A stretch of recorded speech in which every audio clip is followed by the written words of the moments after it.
एक मुंबई प्रणय. एकेकाळी मुंबईच्या गजबजलेल्या शहरामध्ये नैना नावाची एक तरुणी राहत होती. ती एक हुशार आणि महत्त्वाकांक्षी मुलगी होती. डॉक्टर होण्यासाठी अभ्यास करत होती आणि तिचे नाक नेहमी पुस्तकातच दडलेले होते. तिने तिच्या अभ्यासांवर लक्ष केंद्रित केले होते आणि तिच्या आजूबाजूंच्या जगाकडे जास्त लक्ष दिले नाही. एके दिवशी ती क्लासला जात असताना तिची रोहन नावाच्या तरुणाशी टक्कर झाली. तो मनमोहक आणि करिश्माई होता. त्यांच्या डोळ्यातल्या एका चमत्काराने नैनाचे लक्ष वेधूनच घेतले. त्यांनी एक संभाषण सुरू केले आणि तिला ते कळण्याआधीच नैनाने तिची सर्व मोकळा वेळ रोहनसोबत घालवताना पाहिले. त्यांची वेळ प्रणयमध्ये फुलली आणि ते प्रेमात पडले. रोहन एक कलाकारी होता आणि त्याला चित्रकला आणि संगीताची आवड होती आणि नैनाने स्वतःला त्यांच्या सर्जनशील आत्महत्येकडे आकर्षित केले. त्यांनी तासनतास एकत्र घालवले. त्यांच्या स्वप्नाबद्दल आणि आकांक्षाबद्दल बोलणे आणि एकमेकांना त्यांच्या आवडींचा पाठपुरावा करण्यास प्रोत्साहित केले. मात्र त्यांच्या कुटुंबियांना त्यांचे नाते मान्य नव्हते.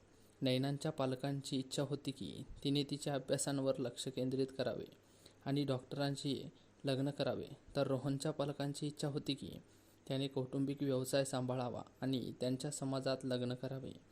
त्यांनी तरुण जोडप्याला वेगळे करण्याचा प्रयत्न केला, परंतु नैना आणि रोहनने त्यांचे प्रेम सोडण्यास नकार दिला.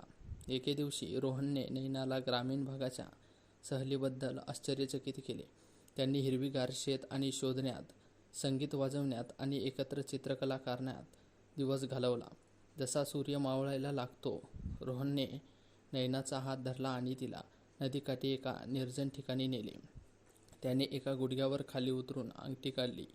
नैना, माझ्या प्रिय, तू माझ्याशी लग्न करशील का? त्याने विचारले. नैनाने हृदय आनंदाने उसळले.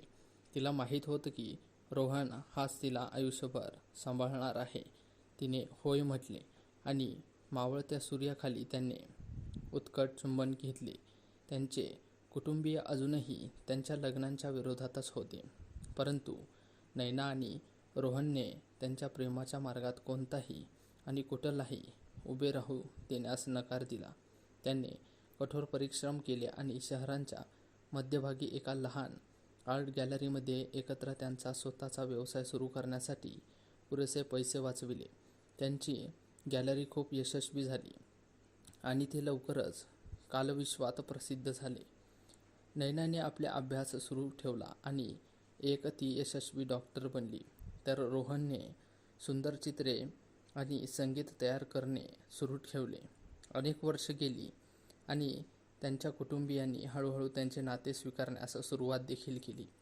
शेवटी त्यांचे मित्र आणि प्रियजनांनी वेढलेल्या एका सुंदर समारंभामध्ये ते लग्न करू लागले.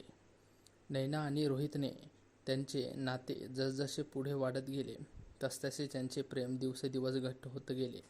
त्यांनी त्यांच्या आशा आणि स्वप्नांबद्दल बोलण्यात आणि त्यांच्या आलेल्या प्रत्येक आव्हानांना एकमेकांना पाठिंबा देण्यासाठी असंख्य तास घालविले. एक संध्याकाळी रोहनने नैनाला एका छतावरील रेस्टॉरंटमध्ये मेणबत्ती पेटवून जेवण करून आश्चर्यचकित केले. पार्श्वभूमीत मऊ संगीत वाजविले, कारण ते स्वादिष्ट अन्न आणि वाईनचा आस्वाद घेत होते. ते एकमेकांच्या डोळ्यात पाहत असताना रोहनने टेबलाजवळ जाऊन नैनाचा हात हातात घेतला आणि नैना, माय लव्ह, तू त्यांचा आवाज कमी आणि कर्कशपणे म्हणाला. मला माझे उर्वरित आयुष्य तुला आनंदी करण्यात घालवायचे आहे. तू कायमची माझी होशील का? नैनाला तिच्या हृदयाचा ठोका चुकला असे वाटले. तिला माहीत होतं की रोहन हा एकमेव माणूस होता ज्यांच्यासोबत तिला राहायचं होतं. डोळ्यात पाणी आणत ती कुजबजली आणि म्हणाली, हो रोहन, मी कायम तुझीच राहीन. रोहन आनंदाने झुकून देत तिच्याकडे झुकले आणि तिचे खोल चुंबन घेतले. मेणबत्तीच्या प्रकाशाने त्यांच्या भोवती एक रोमॅन्टिक चमक दाखवली. पुढील काही आठवड्यामध्ये रोहनने नैनासाठी रोमॅन्टिक डेट्सची मालिका आणली. तो तिला एक सुंदर समुद्रकिनाऱ्यावर घेऊन गेला, जेथे लाटा त्यांच्या पायावर आदळल्याप्रमाणे ते हातात हात घालून चालत होते. शास्त्रीय संगीताच्या मैफिलीची तिकिटे देऊन त्याने तिला आश्चर्यचकितच केले होते आणि मैफिलीचा हॉल भरून गेल्याने ते आनंदित होऊन बसले. पण आता ती एका चांदण्या रात्री होती, जेव्हा रोहनने खऱ्या अर्थाने नैनाला तिच्या पायावरून झाडून घेतले.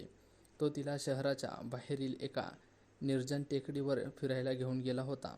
वरील चकाकणाऱ्या ताऱ्यांकडे पाहताच रोहनने गिटार काढला आणि एका सुंदर प्रेमगीत गायले, जे त्याने फक्त नैनासाठी लिहिले होते.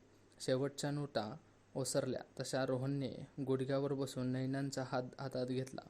नैना, माझे प्रेम, तू म्हणाला, मला माझे उर्वरित आयुष्य तुला आनंदी करण्यात घालवायचे आहे. तू माझ्याशी लग्न करशील का? प्रेम आणि भक्तीने भरलेल्या रोहनच्या डोळ्यात पाहताच नैना अवाक झाली. तिला माहीत होते की तिला त्याच्यासोबतच राहायचे होते आणि जगातील कोणतीही गोष्ट त्याला कधीही तोडू शकत नाही. हो रोहन, ती म्हणाली.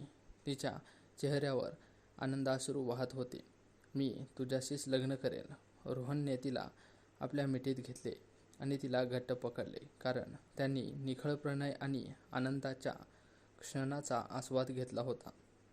त्यांचे प्रेम पूर्वीपेक्षा हे अधिक मजबूत होत गेले आणि त्यांना माहिती होते की त्यांच्या आनंदाच्या मार्गावर काहीही उभे राहू शकत नाही. आज नैना आणि रोहन अजूनही आनंदी विवाहित आहेत. 2 सुंदर मुले देखील आहेत त्यांना. ते एक यशस्वी आर्ट गॅलरी चालवतात आणि दररोज एकमेकांना प्रेरणा देत असतात. त्यांची ही प्रेमकथा आणि चिकाटीच्या सामर्थ्यांचा पुरावा आहे आणि हे दर्शविते की जेव्हा 2 लोक खरोखर एकत्र असतात तेव्हा काहीही शक्य असते. अशाच प्रकारे आजची आपली ही कथा इथेच संपते. ही कथा तुम्हाला आवडली असेल तर व्हिडिओला नक्की लाईक करा आणि अशाच प्रकारच्या नवनवीन कथा पाहण्यासाठी आपल्या चॅनेलला सबस्क्राईब नक्की करा. धन्यवाद.